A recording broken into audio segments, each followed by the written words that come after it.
할렐루야. 오늘은 하나님의 성품 제3과 기질로부터 오는 열정에 대해서 함께 말씀을 나누겠습니다. 오늘 말씀의 주인공은 바로 사도 바울이 되겠습니다. 우리 빌립보서 3장 6절 한번 읽어보겠습니다. 시작. 열심으로는 교회를 박해하고 율법의 의로는 흠이 없는 자라. 바로 바울의 열심이 어떤 것이었는지 살펴보겠습니다. 그 기질로부터 오는 열정이다. 바울이라는 사람은 그 기질이 아주 대단히 열정적인 사람이었습니다.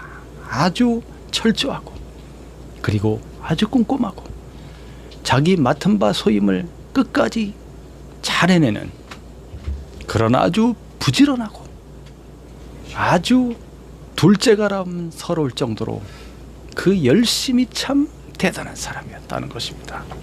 그러한 기질과 열정이 이제 부활하신 예수님을 만나고 나서부터 그의 타고난 성품이었던 그 열정의 기질이 더 멋있고 아름답게 사용되게 되었다는 겁니다.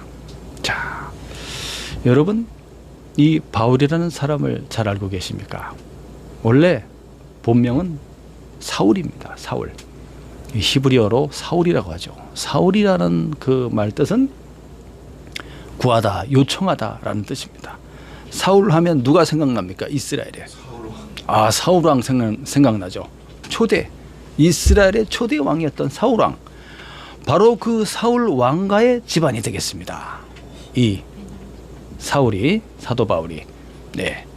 그래서 베냐민 지파 사람이었다는 거예요. 이 사울이라는 사람은. 근데 왜 바울이라고 불리느냐? 나중에 예수님을 만나고 나서 그가 예수님의 사도로서 이방 지역, 그러니까 이제 예루살렘에서 더 훨씬 더 예루살렘 지경을 뛰어넘어서 북쪽에 수리아라는 지역과 그리고 소아시아라는 지역이 있습니다. 지금의 터키 지역이죠. 북쪽의 흑해와 그리고 에게해 지중해로 둘러싸여진 그곳을 아나톨리아 지역이라고 하고 거기를 옛날에는 소아시아라고 불렀죠. 그 소아시아 헬라 지역과 그리고 마게도냐 아가야라고 하는 그리스 지역과 그 다음에 거기를 뛰어넘어서 로마까지 바울이 이제 전 세계에 복음을 전파하게 되죠. 나중엔 스페인까지 가게 됩니다. 그리고 이 마게도냐의 더 북쪽으로 알바니아까지 바울이 복음 전도를 하게 되죠.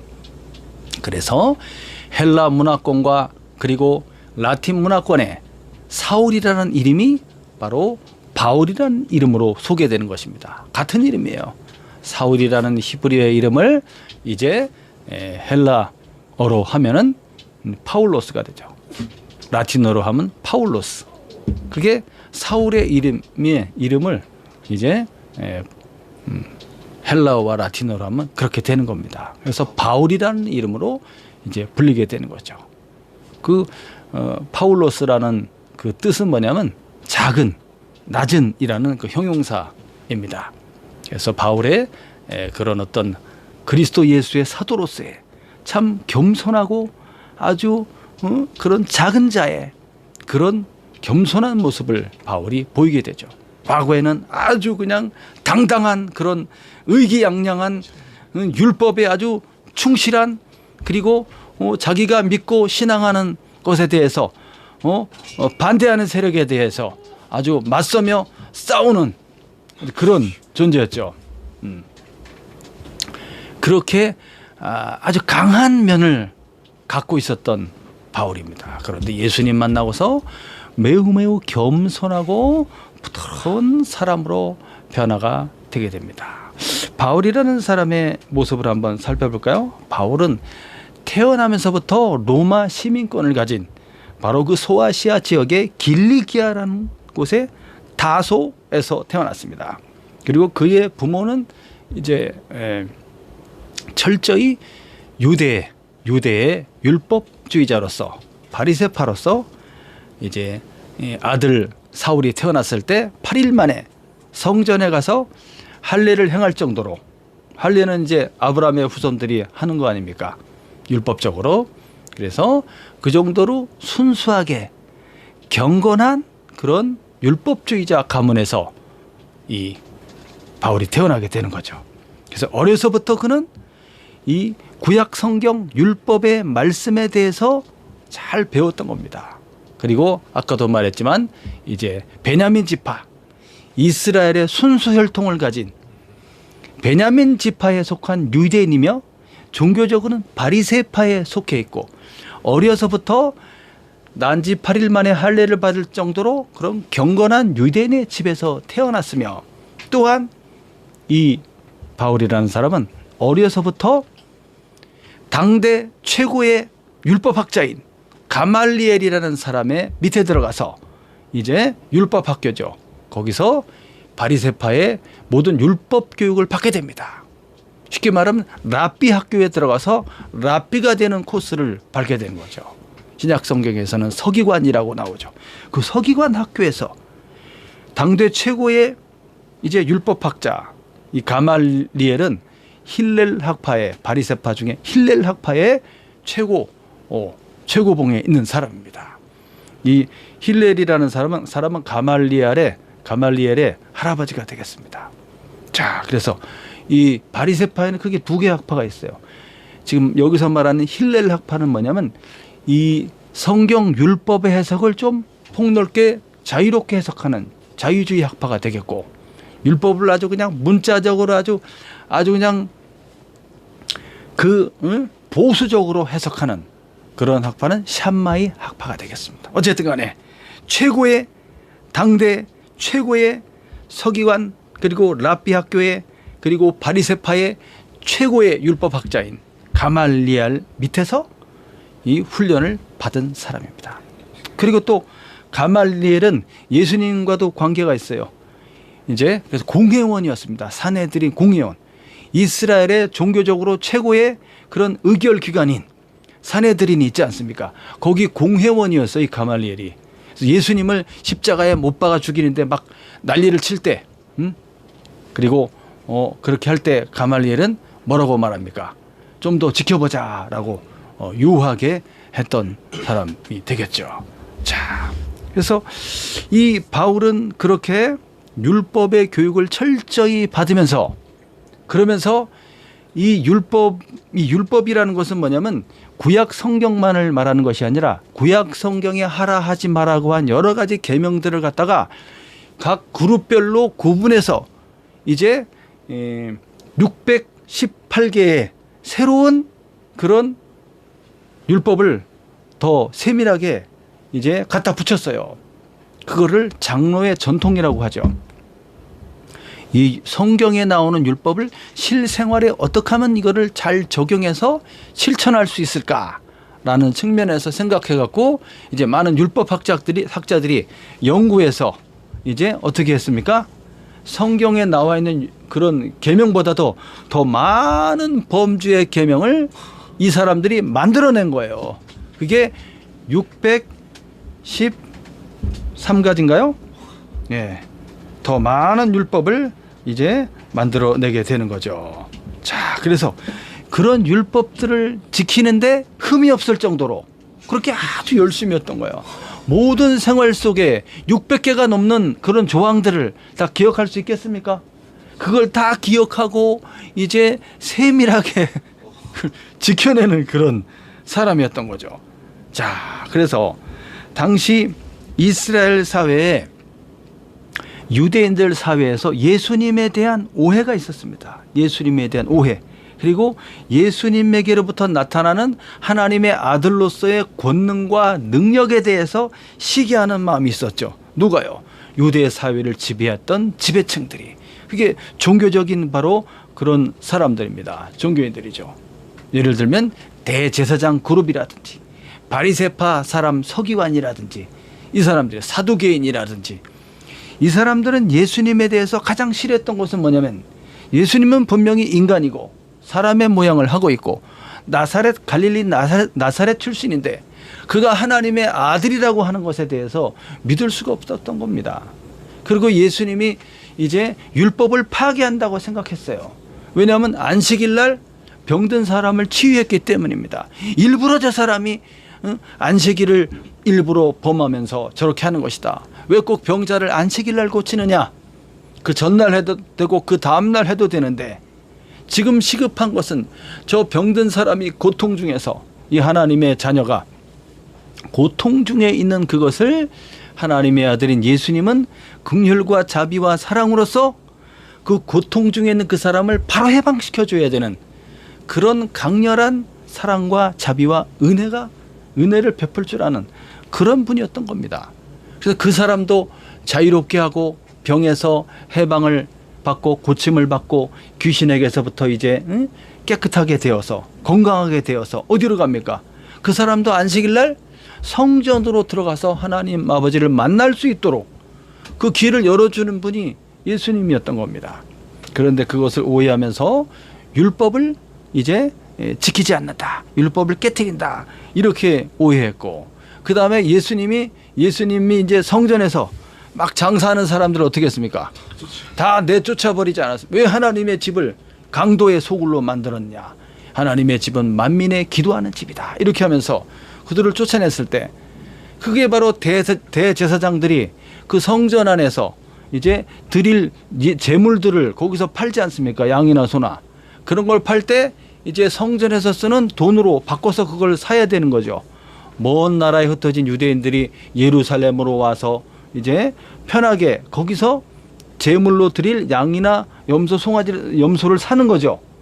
그거를 갖다가 이제 이용해서 대제사장들이 장사를 했던 겁니다. 성전에서 쓰는 돈으로 바꾸게 하고 돈을 바꿀 때 환율을 높게 해서 이제 많이 챙기고 그걸 비싸게 팔므로써 또 이익을 챙기고 얼마나 많은 사람들이 6월절이라든지 뭐 오순절에 많이 오겠습니까? 자, 이런 장사를 하는 대제사장의 그런 종교적인 권위를 이용해 가지고 성전에서 장사를 하는 이런 사악한 짓을 하고 있었죠. 이걸 예수님이 못하게 하고 다 쫓아내니까 네가 무슨 권위로 이렇게 하느냐라고 물어봤을 때 예수님 뭐라 그럽니까? 이 성전을 헐어라. 내가 3일 만에 다시 세우리라. 이렇게 말했더니 이 유대인들 사회에서 가장 중요한 게 뭡니까? 성전이죠. 성전. 성전과 율법, 이거 두 가지예요. 성전과 율법. 이것이 바로 이것이 있어야지 우리가 그들이 존재하는 이유입니다. 이것이 있어야지. 이 성전에서는 하나님이 내가 너희 하나님인데 너희 구원의 하나님인데 내가 여기서 너희를 만나주리라 하는 그 약속이 있지 않습니까? 근데 그 성전을 무너뜨려? 그러니까 막 화가 나서 난리를 치는 거죠. 그 성전을 헐으라라고 말한 것은 그 성전이 예수님의 몸을 가리키는 겁니다. 예수님이 대신 죄인들을 대하여 율법에 대하여 십자가에 못 박혀 죽으심으로써 그리고 제3일 만에 제3일에 부활하심으로써 이제 완전한 성전으로 거룩한 성전으로 회복하는 겁니다. 이 땅에서 주어진 율법이나 성전은 다 누굴 가리키는 거예요? 하나님의 아들 예수 그리스도가 완전한 구원자로서 세상에 거룩한 인간으로서 죄 없는 인간으로서 세상에 오셔서 이 죄인들을 대신하여서 십자가에 못 박혀 자기 몸이 성전이지 않습니까? 성전된 자기 몸을 내어줌으로써 피 흘려 죽음으로써 그 죄를 다 사하여 주시고 그 다음에 제3일에 부활하심으로써 하나님의 아들로 인정되어서 예수를 믿는 모든 사람들을 어떻게 하는 겁니까? 하나님 아버지 앞으로 직행하여 갈 수 있도록 그 길을 열어주시는 분이 예수님입니다. 그래서 예수님이 성전인 거예요. 진짜 성전을 세워주시는 거예요. 예수님을 통해서 어디로 가요? 하나님 아버지 앞으로 구약시대에 말씀해 주셔서 건설했던 그런 텐트로 만들어진 성망이나 그걸 건물로 이제 솔로몬이 만들지 않습니까? 솔로몬의 성전. 그것이 나중에 이제 무너졌다 또 세워지고 하면서 헤롯 대왕이 예수님 시대에 어마어마한 의리리한 성전을 만들어 놓지 않았습니까? 그렇게 만들어 놨는데 그것은 하나님 앞으로 갈 수 있는 길이 차단돼 있어요. 왜냐하면 성전의 구조가 이제 성소가 앞에 있고 그 다음에 넘어가야 돼. 벽이 있어요. 벽이. 그걸 넘어가야지 지성소로 들어갈 수 있습니다. 지성소로 들어가야 하나님 아버지를 만나는 거예요. 그래서 성소와 지성소 사이를 가로막고 있는 휘장이라는 게 휘장, 커튼이 쫙 내려와 있죠. 그래서 예수님이 십자가에 죽을 때 바로 성전에 그 커튼 휘장이 쫙 위에서 아래로 찢어져 둘이 된 것이죠. 그래서 예수를 믿음으로 하나님 아버지 앞으로 감으로써 누구든지 이제는 유대인뿐만 아니라 예수를 믿는 모든 이방인들, 모든 나라, 족속, 열방이라고 하죠. 모든 세계, 모든 민족, 다양한 언어를 사용하는 그들이 예수를 믿음으로 다 하나님 아버지 앞으로 가서 거기서 하나님을 경배하고 하나님의 은총을 받는, 구원을 받는 길을 예수님이 열어놓으신 것인데, 이거를 오해하는 겁니다. 율법주의자들이. 이 바울이라는 사람도 그 전에 이름이 사울이라고 그랬죠. 이 사람도 오해하고 있었어요. 예수를 뭐라고 생각하는 거예요? 예수는 성전 파괴자, 율법 파괴자, 그럼으로써 이단, 자기가 스스로 하나님의 아들이라고 하면서 하나님과 하나님 아버지와 동등으로 생각하는 미친 사람으로 바울은 생각했던 거죠. 그래서 예수 저 이단들은 반드시 처단되어야 된다. 그래서 그 열심히 어떻게 했습니까? 교회를 박해하는 데 앞장선 거예요. 이 사람이 이제 최고의 율법 학교를 나왔다고 하지 않았습니까? 그러면서 그의 스승은 공회원이라고 했죠. 그렇기 때문에 이 바울은, 예수님 만나기 전 바울은 매우 그 최고의 종교 기관에 가까이 있었던 사람입니다. 그 사람들로부터 인정받은 사람이에요, 이 바울은. 그래서 앞으로 차세대 리더였습니다. 앞으로 이 유대 사회를 이끌어갈, 종교적으로 이끌어갈 그러한 리더 위치에 있었던 사람이죠. 그래서 바울이 대제사장한테 공문을 받아가지고 공식적으로 이제 그리스도인들을 잡아 죽일 수 있는, 잡아서 가둘 수 있는 권한을 위임받게 되는 것입니다. 그 열심이 그렇게 강했던 거예요. 누가 시키지도 않았는데. 바울의 기질입니다. 기질. 그래서 잘못된 것을 절대 그냥 넘어갈 수 없는, 반드시 고쳐야 되는 것이지. 이게 이 사람의 기질이고, 매우 분석적이고 매우 철학적이고 매우 또 어떻습니까? 그것을 이루기까지 그 인내와 끈기와 열심이 대단한, 그리고 학문적으로도 모든 것을 갖추고 있는 사람이죠. 서기관 라피라는 것은 뭐냐면 성경 율법을 다 완벽하게 외우고 있는 사람입니다. 처음부터 끝까지. 그리고 창세기부터 말라기까지 다 외우는 사람이에요. 그 다음에 성경을 해석할 수 있는 그런 모든 학문을, 연구를 다 한 사람이에요. 성경을 해석할 수 있는 사람입니다. 그러니 얼마나 지혜가 똑똑한 사람이겠습니까? 스마트하고 엘리트 그룹에 속하는 사람이었죠. 그래서 이렇게 그의 열심은 이제 사도행전 읽어보면 스데반 집사를 초대교회에 강력한 부흥이 일어날 때 이 스데반이라는 사람이 있습니다. 집사인데 그 사람을 죽이는데 앞장선 사람이 바로 예수님 만나기 전 바울의 모습입니다. 자, 그래서 교회를 막 핍박하는데 앞장섰죠.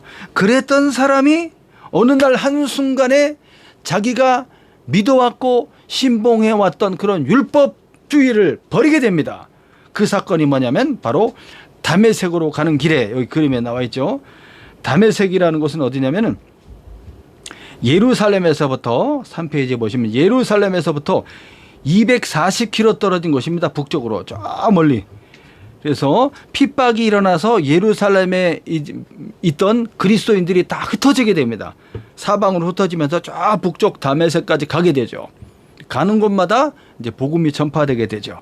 그래서 바울이 이 다메섹까지 진출해서 거기 있는 그리스도인들을 잡아오려고, 예루살렘으로 잡아오려고 240km까지 뛰어간 거예요. 얼마나 이 사람의 열심이 대단합니까? 그래서 다메섹에 이제 다메섹이라는 곳은 다마스커스. 그 시리아의 수도 아닙니까? 시리아의 수도. 아주 오래된 고도입니다. 도시입니다. 거기에 딱 도달할 때쯤에 갑자기 하늘로부터 강력한 빛이 쫙 쏟아져 내린 거예요. 그 빛을 팍 맞고서 바울이 쓰러져 버립니다. 눈이 그냥 앞이 보이지 않아. 순간 눈이 보이지 않으면서 쓰러져서 그냥 뭐 일어나지 못하고 쓰러져 버린 거예요. 얼마나 강렬한 빛이 비춰지는지 깜짝 놀랐지. 그리고 소리가 나는데 사울아 사울아 어찌하여 네가 나를 핍박하느냐, 이렇게 소리가 들리는 거예요. 그래서 당신은 누구십니까? 라고 물어보니까 네가 핍박하는 예수다, 딱 그러는 거예요. 너에게 내 말을 전해줄 자가 있을 것이다 하면서 예수님이 그 말하고 이제 사라지셨어요. 와, 이러한 강력한 사건을 만나면서 이 바울이 거기서부터 이제 자기의 신념이, 자기의 그런 신앙이, 그동안 잘못된 신앙이 무너지게 되는 거예요. 자기가 신봉해왔던 그런 율법주의, 그 율법을 잘 지키고 모든 것을 완벽하게 지켜내기 위해서 얼마나 열심을 느꼈습니까? 그런 율법의 열심을 통해서 거룩함, 선에 이를 수 있다고 생각한 거예요. 그것을 통해서 육체의 몸의 할례를 받고 그렇게 함으로써 하나님의 백성이 되어서 천국에 이를 수 있다고 생각했던 거지. 그러나 그 율법이 말하고 있는 바는 다 무엇을 말합니까? 율법의 행위로서는 사람이 완전해질 수 없다는 것을 가르쳐주고 여전히 죄인일 수밖에 없다는 것을 가르쳐주고, 그럼으로써 어린 양을 잡거나 염소를 잡아서 피를 흘려 제물을 바쳐 희생의 피를 통해서 죄사함을 받게 되지 않습니까? 그 모든 것이 이제 마지막 날에 하나님의 아들이, 그분이 예수님이죠. 하나님의 아들이 직접 세상에 인간이 되어 들어오셔서 대속제물로 자신을 이제 십자가에 못 박혀 피 흘려 죽임을 당하는 대속 제물로 자기 몸을 바쳐 생명을 바침으로써 이제 모든 믿는 자들이 이제 죄 사함을 받고 구원을 얻게 되는 거 아닙니까? 그 예수님을 갖다가 싫어해서 예수 믿는 사람들을 그렇게 핍박했었는데, 자기가 핍박하는 예수가 지금 나타난 거예요. 지금 여기 이 현장에 가고 있는데, 근데 부인할 수 없고 거부할 수 없는 강력한 빛이 팍 내리는데, 와, 이거는 말로 표현할 수가 없습니다. 너무너무나 강렬한 빛과 그 권위와 영광과 능력 앞에 바울은 너무너무나 자신이 초라한 존재라는 것을 깨닫게 됩니다. 와, 나는 정말 먼지 같은 아무것도 아닌 존재였구나. 내가 그렇게 핍박했던 예수가 지금 여기 나타났는데, 와, 너무너무나 놀랐습니다. 그리고 사람들의 손에 이끌려 다메섹으로 이제 들어가게 되었고, 어느 집에 머물고 있는데 이제 우리 예수님께서 아나니아라는 선지자에게 또 나타나셔갖고 바울이 있는 곳을 알려주면서 그 바울에게 가서 내가 하는 말을 전해주어라. 그는 나를 위해서 모든 이방 세계에 복음을 전할 내 사도다 하고 그걸 가르쳐주라고 그랬어요. 그래서 아나니아 깜짝 놀라면서, 저 사람은 저 무서운 사람이 저렇게 예수 믿는 사람 잡아가도는 핍박자인데 어떻게? 아니다. 그가 이제 바뀌었다. 그래서 아나니아가 가가지고 무서워 떨면서 이제 가가지고 만나봤더니 이 사람이 이제 진짜 바뀌어 있는 거죠. 그래서 말씀을 전해주고 그에게 안수하자 성령이 임하면서 성령의 충만을 바울이 받게 됩니다. 그럼 세례를 받고 이제 그동안 바울이 3일 동안 금식하면서 기도하고 있었어요. 그렇게 되면서 이제 바울은 완전히 새 사람으로 바뀌게 됩니다. 바뀌게 되고, 그리고 어떻게 됩니까? 이 바울은 이제 3년 동안 아라비아로 내려가게 됩니다. 아라비아 알죠? 지금의 사우디아라비아 지역입니다.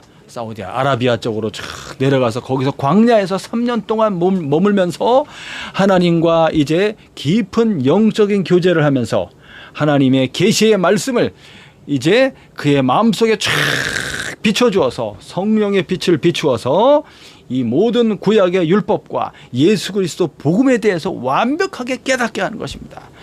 그 기간이 3년이 있었고, 그 다음에 3년 지난 이후에 예루살렘으로 와서 전도하다가 이제 막 예루살렘 사람들이 얼마나 싫어하겠어요. 대제사장이나 그 사람들 있잖아요. 아니, 예수 믿는 사람 잡아 죽인다 그래서 아이고 잘했다 하면서 보냈는데, 바뀌어갖고 돌아와서 도리어 예수님을 전도하고 있으니 저자가 어떻게 된 거냐 하고 이제 바울이 핍박을 받게 되었죠. 그래서 바울은 자기 고향으로 이제 돌아가게 되고 거기서 10년 동안 머물다가 그러면서 이제 성령의 부르심을 받게 되고 전도자로서, 이방을 위한 전도자로서 이제 10년 동안 전도 사역을 하게 되는 것입니다. 아까도 말씀드렸지만 이제 이렇게 그 다음 페이지 보면 지도가 나옵니다. 이렇게 바울이 이제 예루살렘에서 그리고 안디옥에서부터 이제 소아시아 지역에 다 복음을 전하고, 지금의 터키 지역이죠.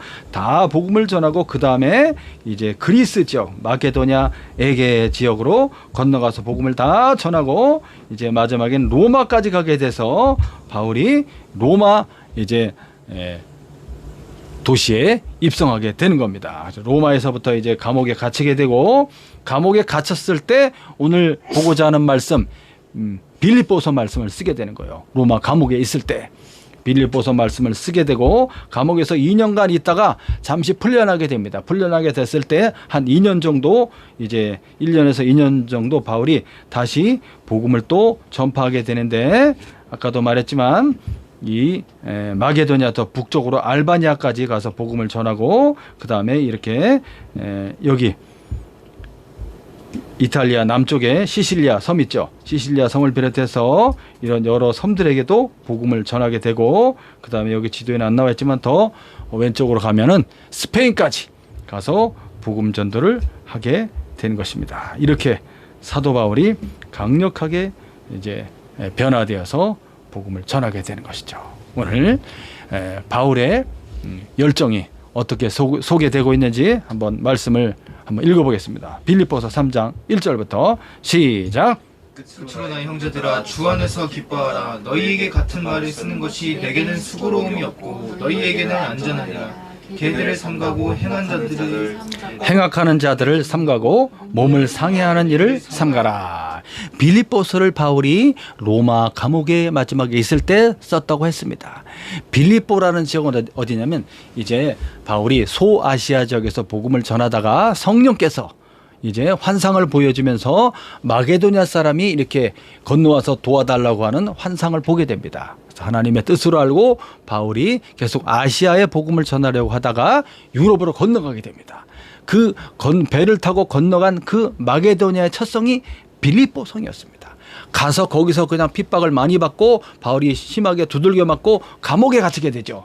바울과 실라가 감옥에서 찬송을 하고 있는데 하나님께서 천사를 보내갖고 그냥 감옥토를 다 지진하게 해가지고 묶여있던 모든 쇠사들이 전부 다 풀리게 되죠.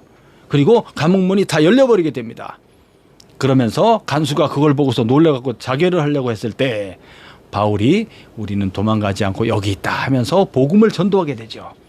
그래서 거기 빌립보 교회가 생겨납니다. 근데 아주 세력이 약했어요. 믿는 사람들이 적었어요. 너무나 핍박이 심했죠. 그래서 바울은 더 빌립보 사람들에 대해서 애정이 많습니다. 그들을 말씀으로 잘 양육하고 가르쳤는데 그래서 바울이 이렇게 복음 전도할 때 비용을 쓰라고 이 사람들이 헌금을 많이 하고 그랬습니다. 그리고 바울이 감옥에 갇혔을 때도 이 사람들이 헌금을 보내서 바울을 도와줬던 그런 사람들이죠. 그런데 그 빌립보 교회에 이단들이 들어와서 2절에 보니까 개들이 나오고 행악자들이 나오죠. 개들은 얼마나 사실은 이제 경멸스러운 존재로 이 개를 많이 비유해서 씁니다. 우리 집에도 강아지가 많이 있는데 이 개는 너무 흔하면서도 또 개의 습성이 투한 것을 도로 먹는 그런 어떤 죄인에 대해서 이렇게 빗대어서 성경에 많이 나와 있죠. 자, 그런 개들 행악하는 자들, 이 행악하는 자들은 뭘 가리키냐면 유대주의자들을 가리킵니다. 오직 예수를 믿음으로써만이 어떻게 된다고 그랬습니까? 모든 죄 사함을 받고 구원을 받아 누구 앞으로 갈 수 있다고 그랬습니까? 하나님 아버지 앞으로 가서 거기서 하나님 아버지의 은총을 충만히 받음으로써 이렇게 행복한 삶을 영원히 살아갈 수가 있는 것인데 이것을 유대주의자라는 것은 뭐냐면 율법주의자들을 가리키는 거예요. 율법주의자, 이단들입니다. 율법주의자들이 싹 들어왔고 이제 이 빌립보 사람들은 이방인이지 않습니까? 이방인들에게 뭐라고 말합니까? 여러분들이 진정한 완전한 구원을 얻기 위해서는 완전한 아브라함의 자손이 되기 위해서는 이 율법을 지켜야 합니다. 이 율법 중에서도 뭘 받아야 됩니까? 할례를 받아야 됩니다. 할례가 무엇입니까? 몸에 표시를 하는 거예요. 너는 하나님의 거룩한 백성이요 아브라함의 자손이다라는 것을 이제 표시를 하는 거죠. 그게 할례이지 않습니까? 남자들이 받는 거. 그거를 해야 된다고 이 사람들이 이렇게 잘못된 교리를 알려주면서 이 빌립보 사람들의 신앙을 흔들려고 하는 것입니다. 그래 그것에 대해서 이제 바울이 이 편지를 쓰게 되는 거예요. 그 2절 끝에 보면 몸을 상하게 하는 일, 이것은 뭐냐면 할례를 가리킵니다. 할례.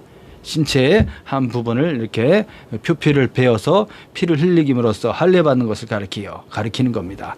자, 이렇게 하면서 이 율법주의자, 이 유대주의자라는 것, 다시 설명드리면 유대주의자라는 것은 이 이방인들로 하여금 너희들도 유대인처럼 유대인처럼 살아야만 된다. 유대화 되어야 된다는 겁니다. 그래서 유대인들이 이제 행하는 그런 관습들, 율법들, 유대인들의 언어들 이런 것들을 막 그냥 받아들여서 써야 된다는 해야 된다는 거예요. 이렇게 하면서 그들을 바른 신앙에서 넘어뜨리려고 하는 거죠. 이런 유대주의자, 율법주의자 이단들이 이 사도 바울에 대해서 공격하는 거예요. 네가 진짜 사도가 맞냐? 이렇게 자기들의 거짓 교리를 더 이렇게 돋보이게 하기 위해서 바울을 깎아내리는 거죠. 그래서 바울은 사실은 예수님의 12 사도들에는 안 들어가지 않습니까? 바울은. 왜냐하면 예수님과 같이 예수님의 사역할 때 같이 활동하지 않았어요. 바울은. 그렇지 않습니까? 그래서 사도라는 것은 예수님이 직접 임명을 해야 되고 그 다음에 예수님과 이제 그 사역을 같이 했었어야 되는 건데 바울은 예수님께로부터 부르심은 받았지만 베드로나 사도 요한이나 뭐 이런 사람들처럼 같이 예수님과 활동하진 않았단 말이에요. 그것을 빌미로 해서 당신은 사도가 아니다라고 공격하고 있는 겁니다. 그런 것에 대해서 바울이 이제 방어를 하게 되죠. 다음 3절부터 읽어보겠습니다. 시작. 하나님의 성령으로 봉사하며 그리스도 예수로 자랑하고 육체를 신뢰하지 아니하는 우리가 곧 할례파라. 그러나 나도 육체를 신뢰할 만하며 만일 누구든지 다른 이가 육체를 신뢰할 만한 것이 있는 줄로 생각하면 나는 더욱 그러하니라. 이게 바로 바울의 사도권에 대해서 공격하는 것에 대해서 바울이 방어하고 있는 말씀이 되겠습니다. 진정한 할례파. 아까 그 몸의 할례를 받아야 된다고 말하지 않습니까? 진정한 할례는 무엇이냐? 마음에 받는 것이다. 마음의 할례라고 하는 것입니다. 로마서에서도 바울이 얘기하고 있죠. 마음의 할례를 받는 것이다. 그것은 뭐냐면 육체의 표시만 해서 거룩한 사람이 되는 것이 아니라 하나님의 성령께서 우리 안에 들어오시고 우리의 마음과 생각에 하나님의 말씀을 새겨주는 것을 가리킵니다. 그렇게 함으로써 진정으로 그 사람들이 거듭나고 하나님의 말씀을 온전히 따르며 순종하는 사람이 되어져 가는 거죠. 그래서 진정한 할례파는 무엇으로 봉사하며 특징은 성령으로 봉사하는 사람들이다. 성령의 그런 충만한 기름 부으심과 성령의 은사와 능력과 성령이 주시는 생각과 말씀이 있는 것입니다. 그 능력으로 행하는 것이고 또 뭐라고 그랬습니까? 진정한 할례파는 그리스도 예수님만을 자랑하는 사람들입니다. 율법의 행위와 자기의 학벌과 자기의 어떤 무슨 권위와 자기의 무슨 뭡니까? 자기가 뭐 유대인이라는 것과 자기가 무슨 계시를 받았다는 것과 그런 모든 여러 가지 것들이죠. 자기가 무슨 뭡니까? 구약 성경 말씀을 다 외우고 있다든지 기도를 갖다가 막 엄청나게 한다든지 금식을 어마어마하게 한다든지 뭐 이런 어떤 인간적인 그런 공적 그것이 자기를 선하고 깨끗하게 만들어줄 수 없다는 겁니다. 무슨 말씀인지 아시겠죠? 그래서 육체를 신뢰하지 아니하는 바로 그런 것들을 자랑하지 않는 우리가 바로 할례파다. 그러면서 너희들이 나에 대해서 비난하고 공격하는데 그 유대주의 율법주의자들 공격하지 않습니까? 이전에 예수님 만나기 전 바울은 어떤 사람이었습니까? 아까 우리 다 살펴봤죠. 대단한 사람입니다. 대단한 사람. 그의 학식과 그의 모든 그 문장력이 대단히 뛰어나지 않습니까? 그리고 조직적이고 이 모든 이런 사물을 바라보고 연구하고 하는 것이 대단히 치밀합니다. 그리고 그가 이 모든 것을 이제 이런 모든 신앙의 체계를 조직화하지 않습니까? 와, 대단해. 변화된 바울의 모습이 그 13권의 이 편지 형식의 성경을 쓰지 않았습니까? 바울이 그 문체가 매우 조직적이며 잘 이것을 이 체계를 신앙 체계를 잘 정립해 놓은 그런 겁니다. 그게 그래서 이전에 바울도 그렇게 학식이 뛰어난 사람이었다는 거죠. 그래서 바울을 공격하는 사람들에 대해서 내가 예전에 얼마나 열심히 있고 내가 얼마나 뛰어난 사람이었는지를 한번 자랑해 보겠다 하면서 4절부터 얘기하는 거예요. 나도 육체를 신뢰할 만하다. 그러면서 얘기하는 겁니다. 다음 넘어가서 5절부터 시작. 나는 8일 만에 할례를 받고 이스라엘 족속이요 베냐민 지파요 히브리 중에 히브리인이요 율법으로는 바리새인이요. 그렇죠. 나는 8일 만에 할례를 받았다. 이 말은 순수 혈통 순수 혈통 유대인이며 그리고 바리새파죠. 그리고 베냐민 지파 사람이고 히브리인 중에 히브리인 이 말은 뭐냐면 이제 혈통적으로도 완전한 아브라함의 후손이라는 거예요. 아브라함의 유대 이스라엘 사람들에 속하는 범주에는 이방인들도 그 이스라엘의 율법을 행하고 믿으면 이스라엘 그 민족 안으로 들어올 수 있었어요. 그런 이방인이면서 이스라엘 족속이 된 사람이 아니고 순수하게 아브라함의 씨를 통해서 순수하게 그래서 아브라함 그다음 이삭 그다음 야곱이지 않습니까? 야곱의 12번째 아들이 누구예요? 그거 바로 베냐민입니다. 베냐민. 야곱이 가장 사랑했던 아내 라헬로부터 낳은 아들이 바로 첫 번째는 요셉이고 그다음 베냐민이잖아요. 그 베냐민 지파 사람이라고 지금 명시하여 얘기하고 있는 것은 나는 순수 혈통 이스라엘 민족 아브라함의 씨다. 이걸 지금 강조하고 있는 겁니다. 그러면서 율법으로는 바리새파다. 아까 다 얘기했죠. 그 바리새파의 최고의 교육을 받은 사람이고 랍비라니까 이 사람이 랍비. 어디 감히 랍비인 나한테 율법을 뭐 조금 안다 그러면서 율법을 감히 얘기할 수가 없는 거예요. 자, 그걸 지금 쫙 얘기하고 있습니다. 그 다음 6절 시작.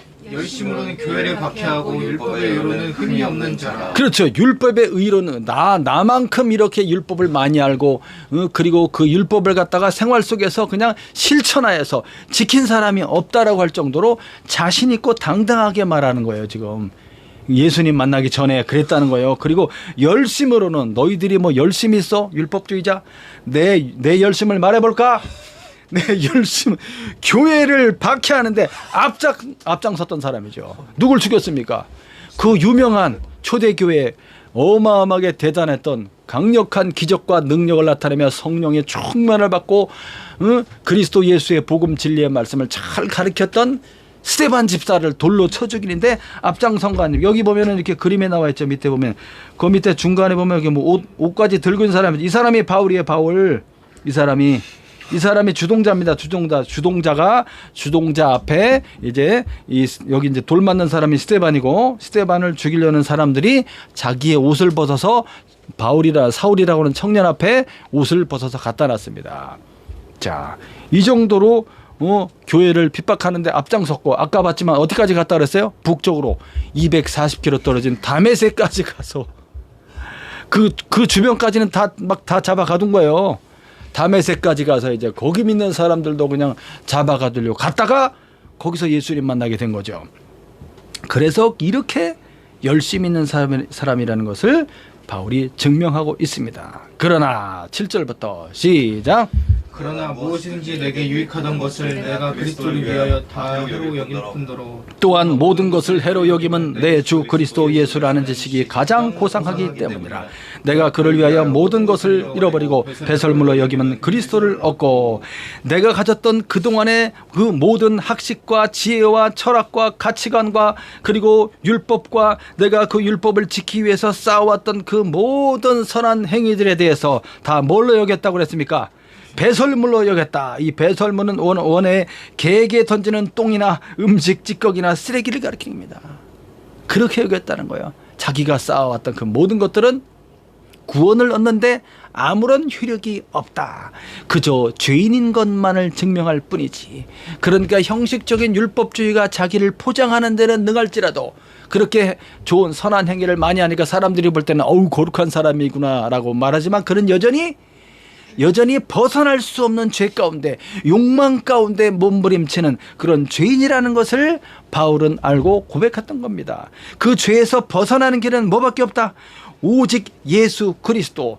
죄에 대하여 율법에 대하여 대신 십자가에 못 박혀 피 흘려 죽으심으로써 하나님의 아들로서 거룩하신 하나님의 아들이 인간에 대하여 인간의 육신을 입으시고 그 생명을 바침으로써 피를 흘려 죽어서 이 모든 죄인들을 살리고자 하는 하나님의 열심이지 않습니까?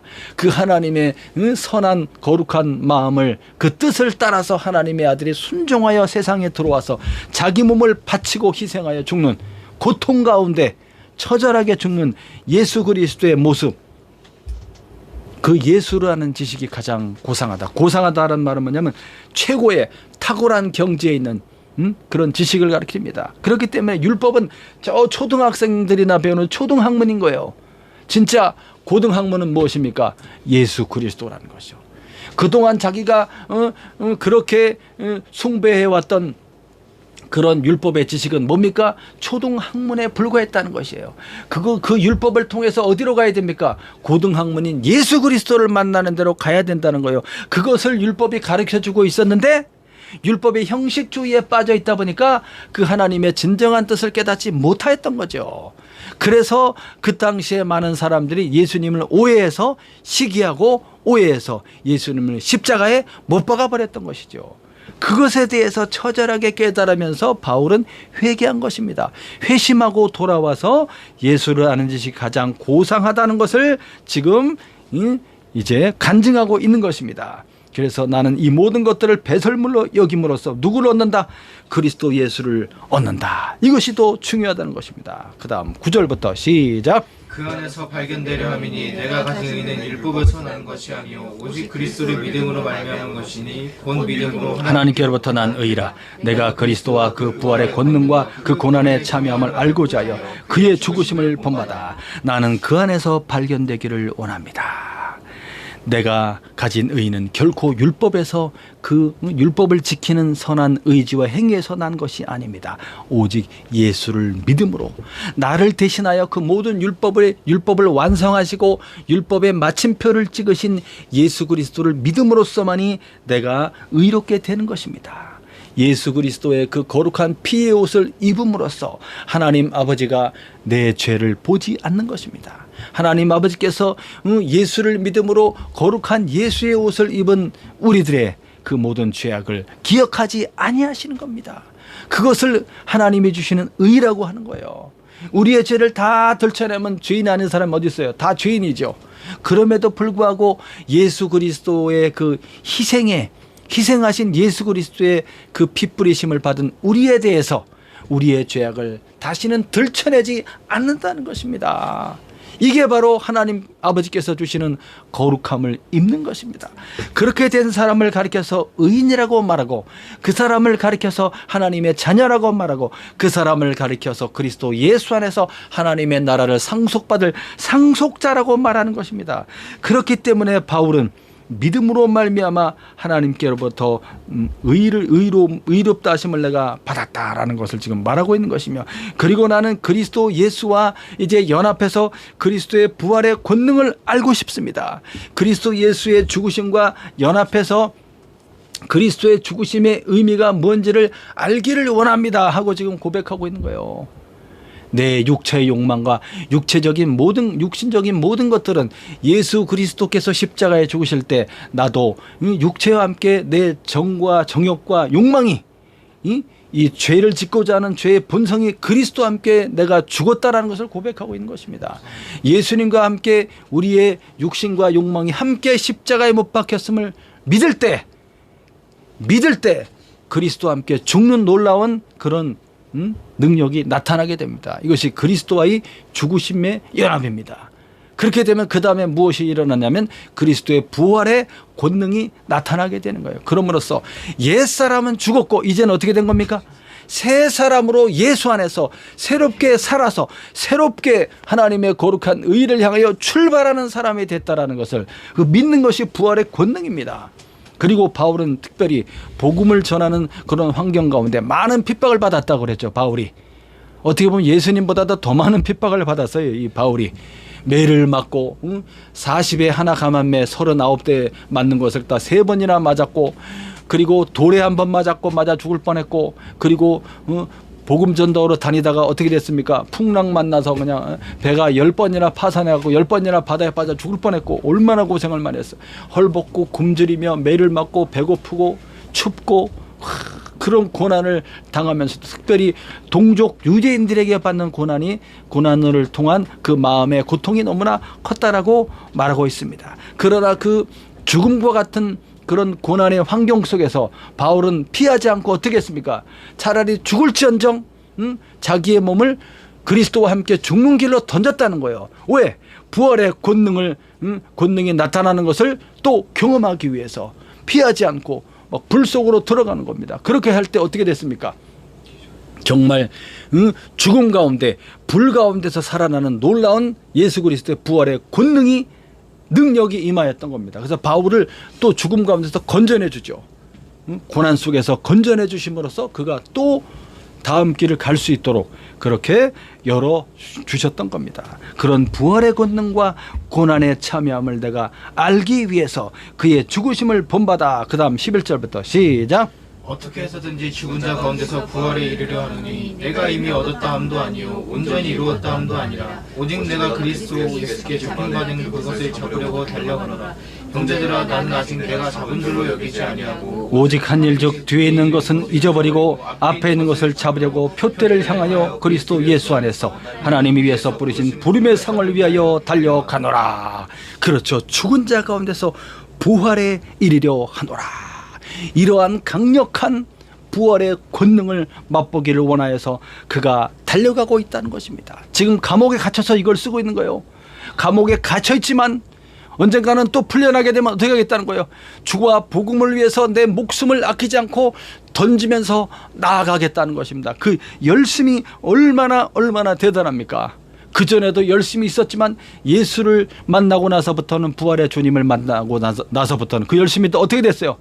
더 증폭되어졌습니다. 그의 기질과 열심이 더 증폭되어지고 더 아름답고 선하게 사용되고 있다는 것입니다. 여러분들이 가지고 있는 태어나면서부터 타고난 그런 모든 재능과 그런 모든 기질과 그런 모든 것들이 이제 예수를 만나고 부활의 주님을 만나게 되면 어떻게 사용됩니까? 선하고 아름답게 싹 사용되는 겁니다. 성격이 급하다고 해서 다 나쁜 게 아니에요. 그것이 좋게 사용될 수 있습니다. 인내와 끈기와 참을성과 그리고 열심과 그런 노력들과 그런 모든 것들이 다 사용돼서 하나님의 나라를 위해서 복음의 전파를 위해서 귀하게 사용된다는 것입니다. 바울은 그 모든 부활의 권능을 이제 이해하고 알고 더 체험하기 위해서 예수님께 잡힌 바 된 그것을 잡으려고 달려간다. 이 말은 뭐냐면 짐승을 사냥하기 위해서 추적한다 그런 뜻입니다. 그 정도로 열심을 나타내는 단어가 되겠습니다. 예수님께 잡힌 바 된 그것 부활의 권능의 세계를 더 많이 알기 위해서 내가 달려간다. 그러나 내가 모든 것을 잡은 것으로 생각하지 않는다. 오직 한 일, 뒤에 있는 것은 어떻게 한다고 그랬습니까? 잊어버리고. 이게 중요합니다. 뒤에 내가 과거에 이런 사람이었어. 그게 중요한 게 아니라 오늘 현재가 중요하다는 거예요. 오늘 현재가 어떤 자세와 어떠한 마음가짐으로 누굴 바라보고 표대를 향하여. 이 표대를 향하여라는 말은 무슨 뜻이냐면 표대를 똑바로 쳐다보고 라는 뜻입니다. 시선을 예수님께 고정하고 저 천국을 바라보고. 과거에 바울이 지금 얼마나 10년 넘게 지금 복음전도 사역을 할 때 얼마나 많은 능력이 나타났습니까? 죽은 자가 살아나는 능력까지 나타나고 수많은 귀신들을 쫓아내며 병든 자를 치유하고 그리고 완전히 이방 사회에 그 우상이 가득한 곳에 가서도 복음을 전파해서 거기에 믿는 자들이 생겨나지 않습니까? 놀라운 성령의 능력과 예수의 이름으로 권능이 나타나지 않습니까? 그 수많은 사람들에게 수천 마리를 다니면서 한 번 갔다 올 때마다 그냥 수천 킬로씩 그걸 3번 갔다 왔지 않았습니까? 15,000킬로 이상을 바울이 걸어 다니면서 배를 타고 다니면서 복음을 전하지 않았습니까? 그가 쌓아놓은 업적이 얼마나 큽니까? 다른 예수님과 함께했던 그 공생의 사역에 예수님과 함께했던 베드로나 사도 요한이나 야고보나 누구보다도 사실은 바울의 업적이 더 뛰어나다는 거예요. 그러나 이전에 행하였던 그 모든 일들을 자기가 자랑하게 되면 어떻게 되는 겁니까? 율법주의자하고 같을 게 없는 거예요. 자기의 선한 공적이나 자기가 선한 행위를 통해서 구원받는 것이 아니라는 겁니다. 내가 쌓아와 주를 위해서 희생했던 모든 것이라 할지라도 그것은 뭘로 여긴다? 뒤로 잊어버리는 것입니다. 그리고 하나님 앞에 뭘로 서 있습니까? 주님, 제가 이렇게 많은 일을 했습니다 하고 자랑할 것이 아니라 주님 앞에 뭐라고 말해야 됩니까? 주님, 저는 무익한 종입니다. 제가 한 것은 아무것도 아닙니다. 이렇게 겸손한 자세로 있어야 된다는 거예요. 그걸 바울이 알고 말하고 있는 것입니다. 나를 자랑하다가는 마지막 날에 내가 도리어 주님께 버림이 될까 두렵다. 이렇게 겸손한 사람인 것입니다. 그의 열정은 뭘로 나타납니까? 겸손으로 나타나는 거예요. 이 사람이 위대한 사람입니다. 자기가 능력 있고 많은 일을 행하였고 많은 것을 이루었다, 내가 이런 것을 했다라고 자랑하게 되면 그건 어떻게 됩니까? 곧 넘어지게 되는 것입니다. 그것이 교만입니다. 넘어지게 되면 어떻게 됩니까? 하나님 앞에 쓸모없는 종이 되어버리는 것입니다. 그러나 바울은 겸손함으로써 하나님 앞에 좋은 자세로 여전히 표대를 향하여 예수 그리스도를 바라보고 시선을 고정하여 그가 위에서 부르신 부름의 상, 이것은 뭐냐면 이제 마라톤이나 이런 여러 가지 스포츠 경주를 했을 때 최고 우승자에게 이제 어떻게 합니까? 상 주는 사람이 탁 나오라 그러면 이제 상 받을 사람이 나와가지고 이제 1등 제일 높은 단, 2등 그 밑에, 3등 그 밑에 해갖고 딱 단위에 서지 않습니까? 그걸 가르친 거예요. 부름의 상을 위해서 높은 단에 올라가서 탁 서서 이제 상을 받듯이 바울이 위에서 부르신 부름의 상, 그리스도 안에서 이루어질 완전한 영원한 구원의 그 상을 받을 때까지 자기는 어떻게 한다? 끝까지 열심히 달려간다는 것입니다. 이 편지를 쓰고 8년 후에 바울은 이제 바로 그 유명한 네로 황제에 의해서 참수형을 당하면서 마지막 생을 60년의 생을 마무리하게 되는 것입니다. 30년 동안은 율법의 열심으로 살았다 한다면 나머지 예수 부활한 주님을 만나고 난 바울은 30년 동안 주와 복음을 위해서 끝까지 달려갔던 것입니다. 이것이 위대한 바울의 삶입니다. 사랑하는 여러분, 여러분을 하나님께서 얼마나 사랑하십니까? 얼마나 많은 재능을 주셨습니까? 그 모든 것들을 어떻게 사용해야 되겠습니까? 부활의 주님을 만나고서부터는 이제는 주님을 위해서 사용하면 되는 것입니다. 여러분의 성격이나 여러분의 기질이 다 나쁜 것이 아니에요. 그것이 그리스도 안에서 순화되어지면 너무나 좋게 사용될 수 있는 것입니다. 할렐루야. 그래서 자기 자신을 한탄한다거나 자기 자신을 갖다가 그냥 학대한다거나 그럴 필요가 없다는 거예요. 외모 지상주의, 학벌 지상주의, 무슨 뭐 얼마나 좋은 곳을 가졌냐, 얼마나 무슨 좋은 집안에 태어났냐, 얼마나 큰 집에 사냐, 얼마나 좋은 차를 타냐, 얼마나 무슨 좋은 직장을 다니냐, 그것이 중요한 것이 아니라 그것보다도 뭐가 더 중요합니까? 그의 속사람, 그의 영혼이 얼마나 하나님 앞에 거룩한 사람으로 서 있느냐, 그가 주신 하나님께서 그에게 주신 놀라운 재능과 그리고 하나님께서 주신 그 비전이 무엇인지를 깨닫고 하나님이 주신 비전을 따라서 하나님이 가라고 하는 곳에 가며 있어야 하라고 하는 곳에 머무르며 하나님이 하라고 하신 일을 해나갈 때 그 사람은 진정으로 위대한 사람이 되는 것입니다. 영원한 천국을 소유하고 영원한 하나님 나라를 상속받을 사람들입니다. 그 사람들이 자기에게 주어진 그런 환경 가운데 주님이 주신 그 은혜와 은사와 능력을 사용해서 남을 사랑하고 남을 섬기며 봉사하고 형제를 용서하고 그렇게 사랑으로서 겸손하게 쫙 살아간다면 그 사람이 가장 위대한 사람인 것입니다. 하나님 나라에 큰 상급이 기다리고 있을 것입니다. 할렐루야. 기도하겠습니다.